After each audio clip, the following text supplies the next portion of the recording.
నేను ఈ దేశంలో నన్ను పెట్టాడు, మీరు వాక్యం చెప్తున్నప్పుడు దేవుడు నాతో మాట్లాడుతున్నాడు ఏంటంటే, నేను అమెరికా దేశానికి తీసుకువచ్చింది నువ్వు గొప్పగా అంటే ఉద్యోగము చేసి డబ్బు సంపాదించి నీ బిడ్డలను గొప్ప భవిష్యత్ ఇయ్యాలని కాదు దేవుడు నన్ను తీసుకొచ్చింది. ఇక్కడ తీసుకొచ్చింది ఏంటంటే, ఇంత దూరంలో అమెరికా దేశంలో నన్ను పెట్టి పేదవారి మధ్యలో నన్ను తీసుకెళ్ళడానికి, పేదవారి మధ్య ఈ పరిచర్య జరిగించబడాలి, ఆయనకు మహిమకరంగా ఆయన ప్రేమను చూపెట్టాలి. మరి ఏ మనుషుడు సహాయం చేసినా అది ఒక్కసారే చేస్తారు, వాళ్ళ అవసరతలే మన తీరుతాయి, గాని మన దేవుడు సహాయం చేస్తే మన పరిస్థితినే మారుస్తాడు అని ఈ యొక్క దర్శనము నాకు దేవుడు చూపించి, ఇప్పుడు మొన్న ఒక ఉజ్జీవ కూటమి first revival meeting, first ground meeting మునుపురాయి ఎస్కోట విజయనగరంలో దేవుడు మహిమకరంగా జరిగించుకున్నాడు ఆ పేదవారి మధ్యలో. ఇప్పుడు మరి గిరిజనుల ప్రాంతానికి ఎన్నో గ్రామాలు ఉన్నాయంటే అక్కడ కూడా ఈ పరిచర్య అంటే దేవుడు చూపిస్తున్న కొద్దీ దేవుడి మాటకు లోబడి నడవడమే అంతే. అవునండి. ఇంకొకటి మనము యూట్యూబ్ లో కూడా మీరు చూడండి, మనది I don't ask for please like subscribe అవి పెట్టొద్దని మన ఎడిటర్ కి చెప్తాను. ఎవరు దేవుడి ప్రేరేపణతో చేస్తే చాలు, నా దేవుడు ఒక లైక్ చేస్తే చాలు, నా దేవుడు సబ్స్క్రైబ్ చేస్తే చాలు అని మీరు చూడండి బ్రదర్. దేవుడు ఈ ఉద్దేశాలు మీరు చెప్పినవన్నీ నాలో పెట్టి ఆ రీతిగా నడిపిస్తున్నాడు. దేవుడికే మహిమ కలుగును గాక. ఎందుకు అంటే యూట్యూబ్ లా ఏ ఉద్దేశంతో నువ్వు పెడుతున్నావు, ఎవరి కొరకు పెడుతున్నావు? యూట్యూబ్ డబ్బు కొరకా, లేకపోతే ఒక మినిస్ట్రీ నుంచి ఇంకో మినిస్ట్రీ కాంపిటీషనా, నువ్వు కంపేర్ చేస్తున్నావా మనుషుల మరి పొగడతలకా, నువ్వు గొప్పగా చూపించుకోవడానిక? ఇది కాదు. దేవుడి యొక్క మరి నా దగ్గర కూడా పేతురు వీళ్ళు అన్నట్టు నా దగ్గర వెండి బంగారాలు లేవు అన్నప్పుడు లేవు, మరి దేవుడి యొక్క అభిషేకము దేవుడి యొక్క ఆత్మనే ఉంది నాకు, అంతే. అంతకంటే నాకేం లేదు బ్రదర్. ఈ దేశంలో ఉన్నాను, దేవుని యొక్క ఆత్మ ద్వారా నన్ను నడిపిస్తూ ఉన్నాడు, నన్ను గైడ్ చేస్తూ ఉన్నాడు. ఇలాంటి పరిచర్య నువ్వు చెయ్యాలి, ఇలా చేయకూడదని. అద్భుతంగా ఈ రోజు మీరు మీ ద్వారా దేవుడు ఇంత గొప్పగా మరి నడిపించిన దేవుడికి నేను ఏమిచ్చిన రుణం తీర్చుకోలేను.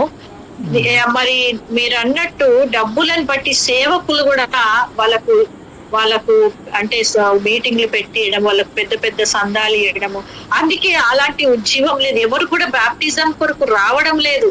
వాళ్ళు ఏం చేస్తున్నారు, నిజంగానే తలనొప్పి పోయింది ప్రార్థన చేస్తే ఇవి కాదు మన దేవుడు చేసేది. ఇంత చిన్న చిన్నవి మనం పాపంలో ఉన్నప్పుడు కూడా దేవుడు మనల్ని స్వస్థపరిచిండు, కానీ దేవుణ్ణిలో వచ్చినాక మన హృదయ శుద్ధి, హృదయము బహు ఘోరమైన వ్యాధి గలదంటే హృదయానికి స్వస్థత వచ్చిన వారు సాక్ష్యం చెప్పాలి. అవునండి. ఇలా అందుకే ఉన్నారు బ్రదర్. ఇప్పుడు దేవుడు ఆయన బిడ్డలు ఉన్నారు, ఎక్కడెక్కడో దేవుడు దాచిపెట్టిండు వాళ్ళను. ఏ టైంలో అంటే ఏ టైంలో వాళ్ళని తీసుకొని బయటికి రాబోతాడో అప్పుడే తీసుకొస్తాడు అనే సమయంలో. అప్పుడు మొదటి వారు కడపటి వారగుదురు, కడపటి వారు మొదటి వారగుదురు అని దేవుడు అపోస్తుల పరిచర్య అతి త్వరలో తీసుకొని రాబోతున్నాడు. అవునండి, అవును. ఎందుకు ఈ డబ్బు అభిషేకము వెలకట్టలేని అభిషేకము దేవుడు ఇచ్చినప్పుడు ఈ డబ్బు కొరకు ఏంటి? నువ్వు డబ్బు కొరకు నువ్వు పరిగెత్తుకున్నావు. అభిషేకం కన్నా నువ్వు డబ్బు ఎక్కువగా ఎంచుకొని నువ్వు అభిషేకాన్ని కూడగొట్టుకున్నావు. నేనేం అడుగుతున్నానంటే దేవుణ్ణి, ప్రవ్వా నువ్వు ఎవ్వరికి నీ అభిషేకము నీ బిడ్డలకిచ్చి నీ పరిచర్య జరిగించుకో. ఎవరైతే నీ డబ్బు కొరకు అభిషేకాన్ని కూడగొట్టుకున్నారో వాళ్ళందరూ పశ్చాత్తాపడాలి ప్రవ్వా, వాళ్ళు పశ్చాత్తాపడాలి. ఎంత గొప్ప అభిషేకాన్ని మేము డబ్బు కొరకు కూడగొట్టుకున్నామని వాళ్ళందరూ పశ్చాత్తాపడాలని దేవుని దగ్గర నేను మొరపెడుతున్నా బ్రదర్. గొప్పదండి అది.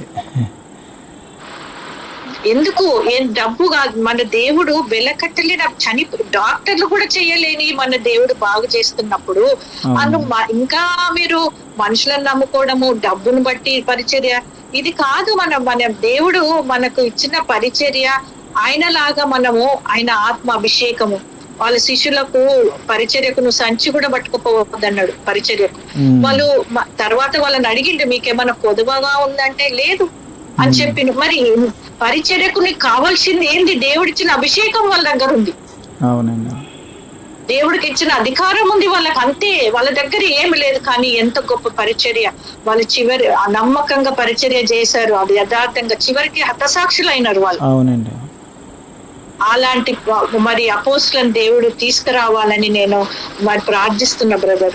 ఎందుకంటే నిజంగా పేద ప్రజలను ఎవరు కూడా పట్టించుకుంటలేరు, వాళ్ళ దగ్గర పోయి పరిచర్య చేస్తలేరు. పెద్ద పెద్ద చర్చిలు కట్టి ఏసీలు పెట్టుకొని, ఏసీ కార్లు, అక్కడక్కడే జూమ్ మీటింగ్లు, అక్కడక్కడే టీవీలు పెట్టి చేస్తుండ్రు. కానీ ఈ పేద, నాకు ఇంత దూరం ఉన్న బ్రదరు ఎంతో మంది పేద బిడ్డలను నాకు పరిచయం చేస్తున్నాడు దేవుడు. నేనైతే నాకు ఆ గ్రామాల పేర్లు కూడా తెలియదు. నేను వచ్చి 25 సంవత్సరాలు అమెరికాకు వచ్చి నేను నాకు అసలు ఏంటి ప్రభు అంటే ఆయన మీద ఆధారపడి నా మనసు ఆయన ఆనుకొని ఉన్నప్పుడు నా మీద దృష్టి ఉంచి ఆలోచన పుట్టించి నడవలసిన మార్గము నాకు బోధిస్తూ ఉన్నాడు అన్నమాట. అదే బ్రదర్, మంచి అద్భుతమైన సందేశం దేవుడు ఈ 2024 లా ప్రతి ఒక్కరిని దేవుడు ఆయన చిత్త ప్రకారంగానే తీసుకొని వచ్చి గొప్పగా నిలబెట్టి మరి మమ్మల్ని వచ్చిన ప్రతి బిడ్డ ఆత్మీయంగా విశ్వాసంలో బలపరచబడాలి, దేవుని మీదనే ఆధారపడాలి, దేవుని కొరకే జీవించాలి అనేది నా యొక్క ప్రార్థన. బ్రదర్ మీరు ప్రార్థన చేయండి, నేను మీ పరిచర్య కొరకు తప్పకుండా ప్రార్థన చేస్తాం. ఎందుకంటే ఈ పరిచర్య అంతా దేవుడిది, మనమంతా పనివారము, అందరం సహోదరులంగా కలిసి ఆయన పరిచర్య మనము ప్రేమతో, సమాధానముతో, ఐక్యతతో మనం చెయ్యాలి. ఈ మినిస్ట్రీ నాది మీది అని కాదు, ఆయన పరిచర్య మాది మీదని సొంతం చేసుకుంటున్నారు. కాదండి, అదే మైనస్ అండి ఇప్పుడు మనకి. ఆ పరిచర్య ఒకటే, ఆయన పరిచర్య, ఆయనదే పరలోకము రాజు. మనము ఆయన పని చేయుటకు మనకు ఆయన పని అప్పచెప్పినప్పుడు ఆయన మాటకు లోబడి భయపడి ఆయన లోబడి ఆయనను వెంబడించడమే మన పని, ఆయన చెప్పింది లోబడి చేయడమే మన పని. అవునండి. ఏంటి నీ పరిచర్య, నా పరిచర్య, మెథడిస్ట్ అని, పెంతుకు ఎవరు పెట్టింది ఇవన్నీ? ఇవన్నీ డినామినేషన్లు ఎవరు దేవుడు పెట్టలే మనకు. డిపార్ట్మెంట్లు ఇచ్చాడు, డినామినేషన్ ఇయ్యలే. ఒక్కొక్క డిపార్ట్మెంట్, ఒక కంపెనీలో డిపార్ట్మెంట్స్ ఉన్నట్టు అట్లా ఒక్కొక్కరికి ఒక పరిచర్య అప్పచెప్పిండు దేవుడు. పిలుపుని బట్టి ఇచ్చారండి, పిలుపుని బట్టి ఒక్కొక్కరికి ఒక్కొక్క పని ఒక గ్రామంలో. ఎందుకంటే ప్రతి ఒక్కరే అంత దేశమంతా తిరగలేరని కొంతమంది బిడ్డలను ఎన్నుకొని పరిచర్యలు అప్పచెప్పినప్పుడు ఎందుకు బ్రదర్ మనం డబ్బు అన్ని దేవుడిస్తాడు, దేవుణ్ణి అడుగుతాం. డబ్బు అనే వరకే ప్రజలను చేయి చాపి అడుగుతాం, డబ్బులు డొనేషన్లు అడిగి ఆయన ఆలయం కట్టిస్తాం, ఆయన డొనేషన్లు అడిగి మీటింగ్లు పెడతాం. ఎందుకు బ్రదర్? ఆయన చేయించలేడా ఆయన పరిచర్య? ఖచ్చితంగా చేయించగలండి. ఎందుకు వీళ్ళు? నేను అంటాను, మీరు దేవుడు అసలు దావీదుకే అసలు ఆయన అధికారం ఇవ్వలేదు చర్చి కట్టడానికి. అన్ని ఉన్నాయి దావీదు దగ్గర. ఎవరు పడితే వాళ్ళు ఆలయం కట్టడానికి వీలు లేదు, ఎవరు పడితే వాళ్ళు ఆయన పరిచర్య చేయడానికి లేదు. ఆయన నీకు పిలుచుకుంటే, నిన్ను ఆలయం కట్టమని నీకు పర్మిషన్ ఇస్తే నువ్వు ఆలయం కట్టాలి. నీ పరిచర్య అప్పచెప్పితే నీకు అధికారం ఇస్తే నువ్వు చేయాలి. కానీ నీ అంతలా నువ్వు చేసే పరిచర్య కాదు ఇది. ఇది బ్రదర్, దేవుడు ఈ చివరి దినాలలో నిజంగా దేవుడు తీసుకొని రాబోతున్నాడు అపోస్తుల పరిచర్య.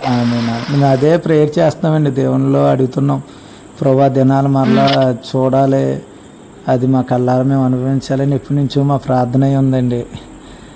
దేవుడు ఈరోజు అలా మీతో షేర్ చేసుకోవడానికి కృపనిచ్చారండి ప్రభు.